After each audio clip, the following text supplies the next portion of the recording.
What's up, everybody? Welcome to Not Your Grandfather's Vlog. This vlog will be totally dedicated to me talking about the Smashing Pumpkins 2018 Bright and Oh So Shiny Tour.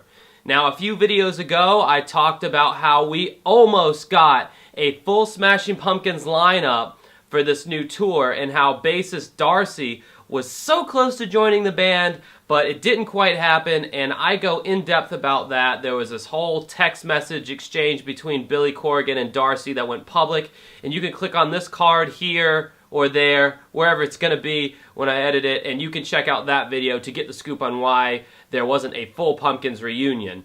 However, I will say this was the best I've ever seen the Smashing Pumpkins. I've only seen them once before this, and I will actually be comparing this concert with their 2013 concert that I saw way back in the St. Augustine Amphitheater.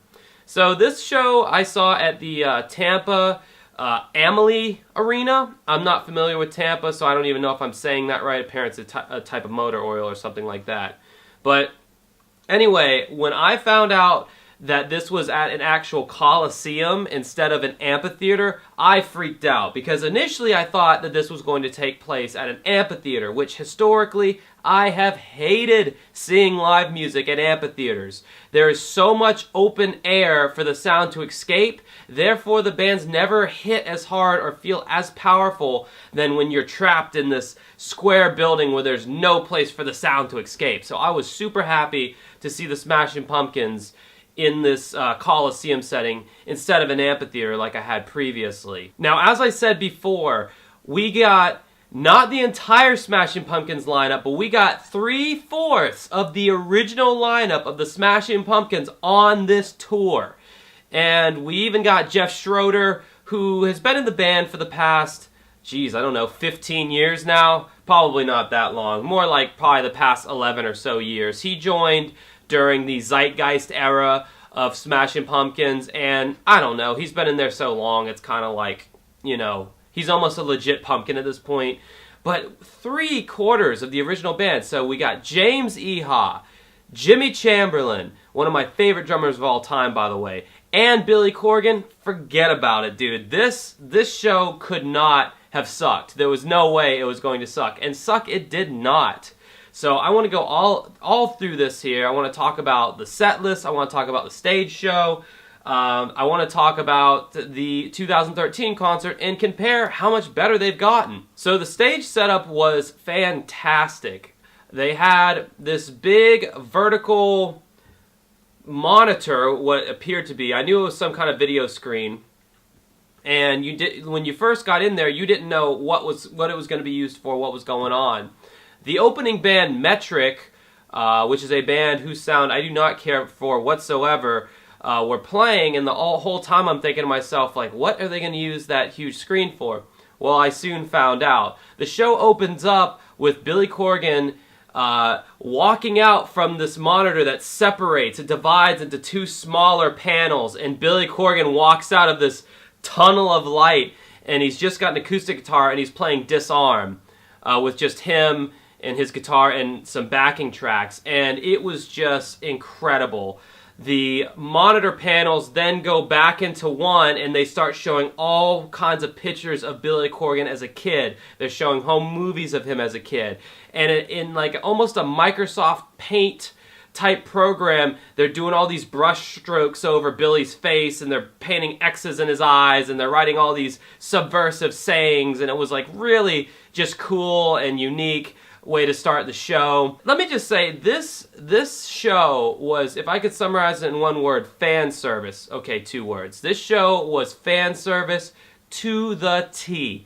I mean, the Smashing Pumpkins, in the last 15 years at least, you know, when Billy has, you know, when he started them back up in like 2006 or 2007, they've had a very storied past with audience members being disappointed by their set list, Billy Corgan feeling trapped by the old fandom and feeling like he couldn't really move forward as an artist. So a lot of their shows previously was Billy trying different song structures with familiar songs, trying out brand new songs, having sets mostly comprised of new songs. And when I mean new songs, I'm talking about Oceania, I'm talking about Moments to an Elegy, the albums that came out after the classic Pumpkin period. And you guys all know what I'm talking about. Classic Smashing Pumpkins from 1991 until 2000. That was the classic period of Smashing Pumpkins. Everything after that is up for grabs. Me personally, love Zeitgeist. Totally feels like it belongs in the canon. I feel like it's that weird transitional period where Billy Corgan took like a 7-year hiatus from the Pumpkins, and then he returned, but the whole band wasn't with him. It was just Billy Corgan and original drummer Jimmy Chamberlain, and then he had Jeff Schroeder and a bunch of hired gun musicians. So you had that. Great album still, in my opinion. And then you have the 2 albums that came after Zeitgeist, which they're slow burn albums, to say the least. Personally, I am not a huge fan of either of them. Oceania never grew on me, and Moments to an Elegy is just, I just don't hear it. I don't hear the classic Pumpkins that I fell in love with. There's just a lack of real, I don't know, like for anybody who hated the Adora album when that came out, and then it grew on them over years and years of time. I feel like that's going to be the case with the last 2 releases from the Pumpkins. They're just going to have to grow on you, and it's going to take years for that to happen. But I can tell you, even if you look at the sales charts, they have not done nearly as well as any of the classic era Pumpkin stuff. Regardless, because James Iha never played on any of those albums, including Zeitgeist, this set list was solely the classic era of the Smashing Pumpkins, barring just a few songs. And that is unbelievable. We as Smashing Pumpkins fans have not gotten a straight up fan service set list of just the classic songs.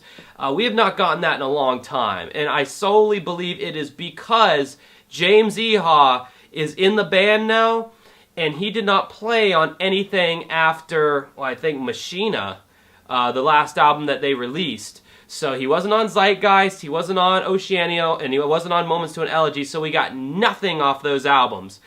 For me, that was fantastic. I did not want to hear any of that shit, to be honest with you, except Zeitgeist. I was bummed out that they didn't play a single song off Zeitgeist, because that album hits hard. That is one of the hardest rocking Smashing Pumpkin albums that you will hear. Zeitgeist was an awesome album.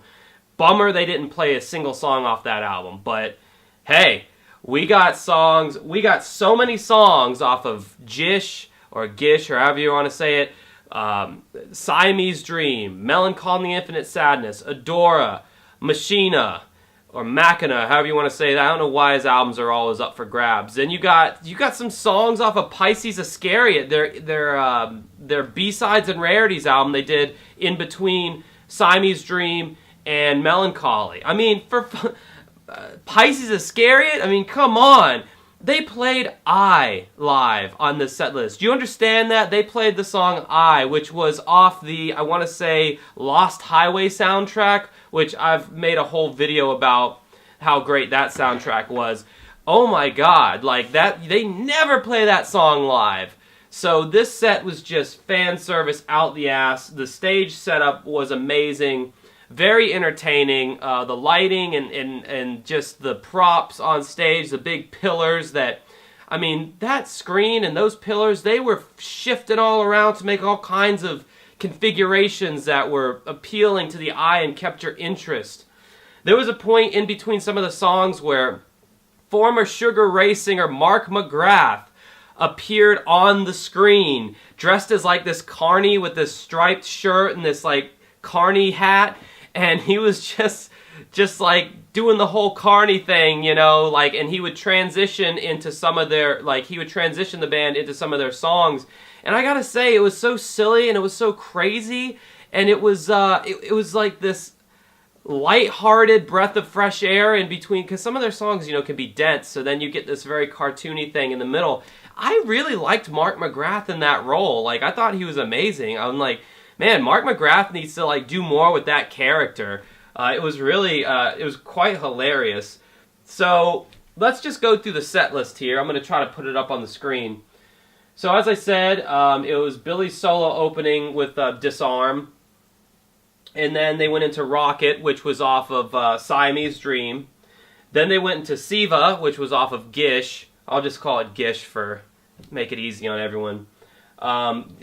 These are classic Pumpkin songs. Rhinoceros, they hadn't played that song in quite a few years. Not my favorite song off of Gish, and I didn't feel like it was a good third song to open with because it's a pretty slow, kind of psychedelic type song, but it's still a great song. The fifth song in the set list was Space Oddity. I'm sorry. Billy's been intent on playing this cover of this Bowie song just for years now. I mean, he's been playing Space Oddity in his sets for a long time. I don't think it's a great Billy song, you know, for him to be singing. Like, it's kind of weird. Nobody really asked for it. I guess Billy just likes doing that song. It's whatever, it's tolerable. The visuals on stage when he did that song were so good that it warranted them playing the song just for the visuals alone. It was incredible. They move on to track 6, Drown, which I believe is it's a B-side. It's not on one of their mainline albums. So again, fan service, you know, a classic Pumpkins B-side. Then you have the Mark McGrath intro into the song Zero. I mean, come on, you know, who doesn't like that song? That's a classic song off my favorite album, Melancholy and the Infinite Sadness. Then they went into The Everlasting Gaze and Stand Inside Your Love, two of, bar none, the strongest songs off of their last classic lineup album, Machina and the Machines of God. Both of those songs I love so very much, and they just nailed them. They sounded so good. You could see the mixing up of the various decades of Pumpkins going on here, and that was just like, it's like if you took all the classic Smashing Pumpkins albums and you just put them on shuffle, it's kind of what you got here, but it was only like the cream of the crop stuff, you know. So then after that, they played a great Pumpkin song that you don't hear live very much, 33, off of disc 2 of Machina, Melancholy, I'm sorry. 33, fantastic song, fantastic music video. Go look at the music video for 33. Beautiful, very artsy video. Will bring a tear to your eye. Speaking of I, track 11 on their set list was I, like I said, off the Lost Highway soundtrack. They never play this song live. It is such an underrated Pumpkins song. It's Billy Corgan at his peak gothy Pumpkins type era, which I know we all love that era. The gothic Pumpkins era, come on, that was a great era.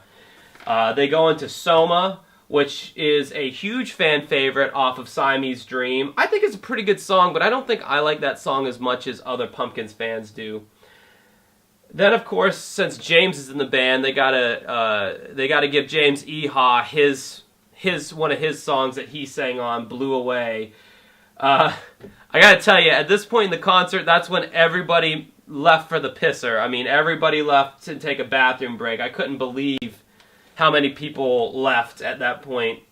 James doesn't have the vocal character of Billy Corgan, so I wasn't a huge fan of that, but, you know, gotta throw James a bone, that was cool.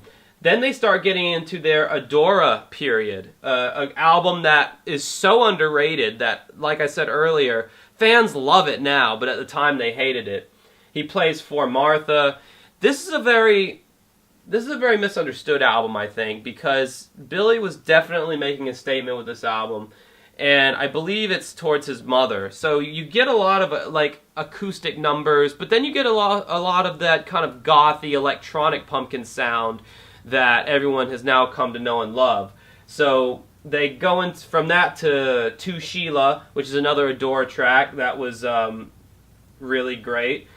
Then out of nowhere, bam, they hit you with Mayonnaise. A huge fan favorite, one of my favorites off the Siamese Dream album. That's a big James and Billy song, James Iha, Billy Corgan. So it was excellent seeing those two play that song standing face to face on stage again, you know. Then they go into Porcelina of the Vast Oceans. That's one of the more down-tempo tracks on Melancholy. You know, it was cool to hear, but it wasn't my favorite track off that album. Then they play Landslide by Fleetwood Mac. It's a cover of Fleetwood Mac's song. That was actually off of Pisces Iscariot. I did not think I'd hear that song, so that was a nice little whatever. Then they played Tonight Tonight. Come on, that was like one of their biggest hits. I mean, I loved the song. I think I loved it more when I was younger. Now, radio, mainstream radio has kind of killed that song for me a little bit. Then they bust out with a electric piano version of Stairway to Heaven. This was like the weirdest point in the show for me because I didn't feel like, that song is so played out. I mean, I know it's a classic song, but who hasn't gotten tired of hearing Stairway to Heaven? I mean, the song's just played out. It's a great song. And I love Billy Corgan's voice, and it's great for what he does. But Billy Corgan is no Robert Plant, okay? He did not pull that song off well vocally. I would almost go as far as to say he butchered it vocally. Musically, it sounded great because he's a stellar musician, and he's surrounded by stellar musicians. But yeah, that Stairway to Heaven was a weird choice. But hey, this might be the only time I hear them do that. After Stairway, we have Cherub Rock. I mean, another classic off the Siamese Dream album. Then we go into 1979. I mean, hit after hit after hit. Ava Adore, the hit single, or lead single, I should say, off of the Adora album. Then we go into Try, Try, Try, which is one of the tracks off of the Machina album. A pretty good song. Machina album was a little bit, like, probably their weakest of the classic era Pumpkins albums as far as I'm concerned. Then they went into The End is the Beginning is the End, which was featured on the Watchmen soundtrack. Again, a B-side, a rarity. Great to hear that live. Then they went into Hummer, another classic song off of Siamese Dream. Today, huge hit off Siamese Dream. If that wasn't enough, then they kick you right in the balls with Bullet with Butterfly Wings, and it sounds amazing. They end with Muzzle, which was off of Melancholy and the Infinite Sadness, and essentially the fans thought that was the end of the show. All the loser, non-dedicated fans left at that point. We all knew to stick around. Am I right? True Smashing Pumpkins fan, we knew to stick around. Because then they hit us with their new song that James, Jimmy, and Billy have written together called Solera. Which, it's decent. It sounds like it could have fit right in the Zeitgeist era. Still not quite the Pumpkins sound that I like. But, it's probably a slow burner, like most things that the Pumpkins have released recently. It takes a while before you will get, a hold of it and you'll like it. Then the last song they played, Jimmy Chamberlain actually came out from behind the drum set, and he picked up like a little ukulele, and the whole band was on stage just playing this song. Apparently it's called Baby Mine, which is a Betty Noyes cover. Noyes? Never heard of the song, never heard of Betty Noyes, but that's how they ended the show. They played for almost 3 hours. I think it was 3 hours. They played so long.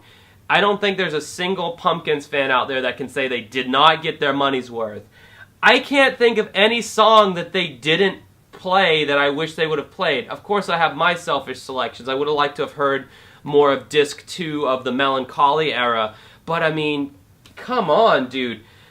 You can't ask for any more than what they gave you on this set. It's like they finally heard the fans and they're like, oh, okay, if you want all the hits, here they are. And it was just fantastic.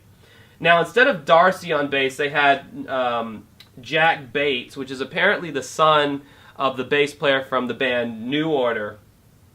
So, whatever, another hired gun musician. We're used to seeing that at this point in the Pumpkins' career. We also saw another keyboardist, I forget her name right now, and it's going to take me forever to look it up, but she did some backup harmonies and played the key parts. She sounded good. I had no problem with her being there. As a Pumpkins fan, you have to get used to seeing other people on stage with Billy Corgan after a while. It was just fantastic to see The original lineup up there with Billy this time around. Well, almost the original lineup. So, while I'm here, why don't I just throw a little shade on the 2013 show that I saw of the Smashing Pumpkins. Before I do that, I got to talk about this douchebag couple that we sat next to at the most recent Smashing Pumpkins concert.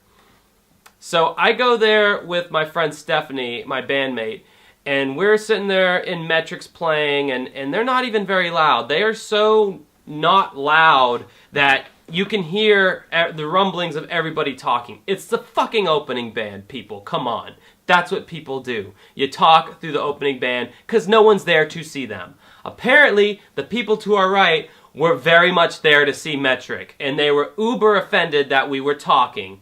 And it was a guy who was sitting on the far right, and his lady girlfriend was next to him, and he leans over to my bandmate and goes, "Hey, if you guys are gonna talk, could you go outside? Can you take it outside if you're gonna talk?" And I instantly just switched into pissed off mode, and I said, "Hey man, you could have said that a little nicer." And he's like, "Oh, I'm sorry." And I go, "Yeah, you fucking asshole." And then his girlfriend, she's like standing up, she chimes in and she's saying, "Rah, rah, rah, rah, rah." And I'm like, "It's the opening band." And she goes, "They're better than the Smashing Pumpkins."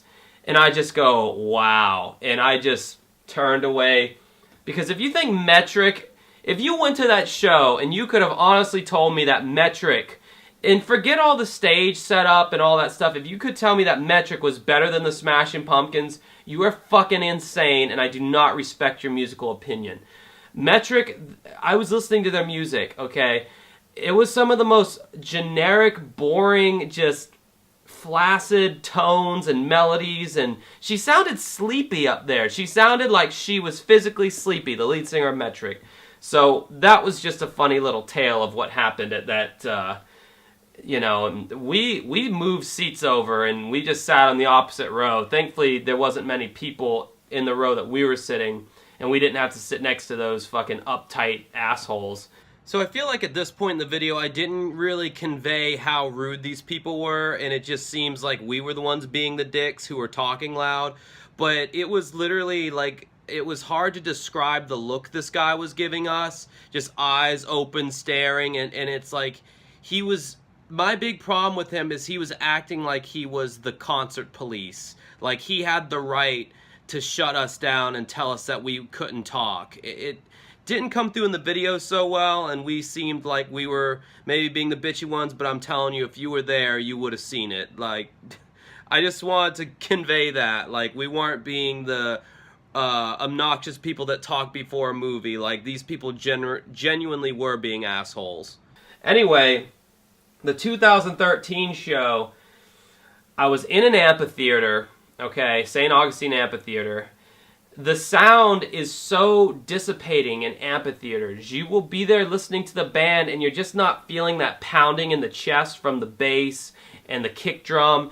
It just feels very weak musically for any band I've ever seen. I've seen quite a few bands in amphitheaters in my time. I was in the pit, which, granted, yes, I could see up Billy Corgan's nostrils at this show. But I guess because I was in the pit, I could not hear the guitar to save my life. And I knew other people who went to that same show, and they were saying that they couldn't hear his voice or the drums, so the sound was really weirdly mixed there. And I kept going like this, to Billy. I tried to, I was trying to tell him to turn it up, but I knew he wasn't going to read my weird, funky hand sign language, and he wasn't going to know what I was trying to say. For that show, there was no original Pumpkins. It was just Billy and his backup band of hired guns. Yeah, Jeff Schroeder in there, but he wasn't there in the beginning. He wasn't in the videos. He didn't contribute anything to the original stuff that I like about the band. So I didn't really feel like I was seeing the Pumpkins. I felt like I was seeing a Billy Corgan solo project. And since this tour was in support of their new album at the time, Oceania, half the set was Oceania songs. And I mean, it was like one after the other, just Oceania track. You know, and yes, they did play a little bit more off of disc 2 of Melancholy, like Where the Boys Fear to Tread and XYU.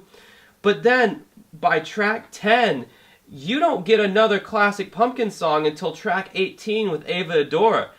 It was so boring, because I had not absorbed those tracks. I was not that interested in those tracks. I got so bored in that set that I started flirting with this other girl that was beside me in the crowd, and to the point to where I got her phone number before the show was over. Like, I had lost so much attention, like, watching them, that I just started, like, flirting with a girl in the crowd, which I had never done before, and I was very surprised at myself that I even did that. So, I don't know, I was like, the Smashing Pumpkins kind of suck live now. And then I saw this last show, and my faith has been restored times 1,000. If you have a chance to catch them on this tour, the Bright and Oh So Shiny Tour, do yourself a damn favor, man. Spend the money. Go see the show. It was one of my top favorite shows of all time. Billy's never sounded better. Band's never sounded better. He seemed like he was having fun this time. And that's really what it's all about. I hope you enjoyed watching this super, super lengthy vlog, and it's very specific, and if you care nothing about the Smashing Pumpkins, then this is just going to be a big waste of your time. But whatever, man, I had to make a vlog about this, I had to get it out there, so I hope you enjoyed watching. If you want to see why Darcy, the original bass player, didn't join the Pumpkins for that full band reunion that would have been so awesome, then click the link, the video that's floating around here. But until next time, have a good rest of your night, and, I don't know, bye.